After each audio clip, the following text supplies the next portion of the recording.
আজকে আমরা জার্মান ল্যাঙ্গুয়েজে সাইট অথবা সময় রিলেটেড কিছু গুরুত্বপূর্ণ নোমেন শিখব। এর আগে আপনি যদি আইনসের সবগুলো ভার্ব এক প্লেলিস্টে শিখতে চান তাহলে এখানে একটা ভিডিও দেওয়া আছে, এই ভিডিওতে এই প্লেলিস্ট ডিসকভার করতে পারবেন। তো চলুন শুরু করা যাক। দি সাইট মানে হচ্ছে সময়, দি জেকুন্ডে মানে হচ্ছে সেকেন্ড, দি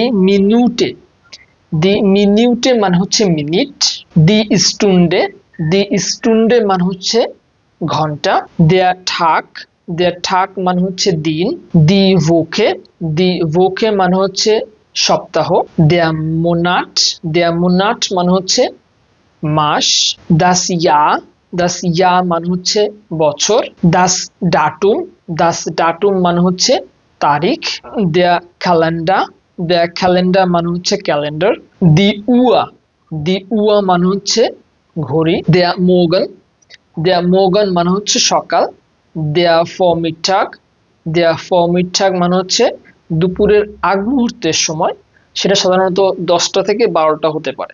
দেয়া নাকমিটাগ মানে হচ্ছে দুপুরের পরের সময়টা, 2টা থেকে 5টা পর্যন্ত। দেয়া মিঠাক মানে হচ্ছে 12টা থেকে 2টা পর্যন্ত। দেয়া আবেন্ট মানে হচ্ছে সন্ধ্যা 6টা থেকে রাত্র 10টা পর্যন্ত। দি নাক্ট মানে হচ্ছে রাত 10টা থেকে সকাল 5টা পর্যন্ত। দি ফেয়াগ্যাঙ্গেনহাইট মানে হচ্ছে অতীত।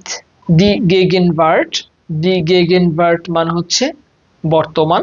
দি সুকুনফট মানে হচ্ছে ভবিষ্যৎ। আপনি যদি সহজ বাংলায় জার্মান শিখতে চান অবশ্যই চ্যানেলটিকে সাবস্ক্রাইব করে রাখবেন। বিশ পেটা।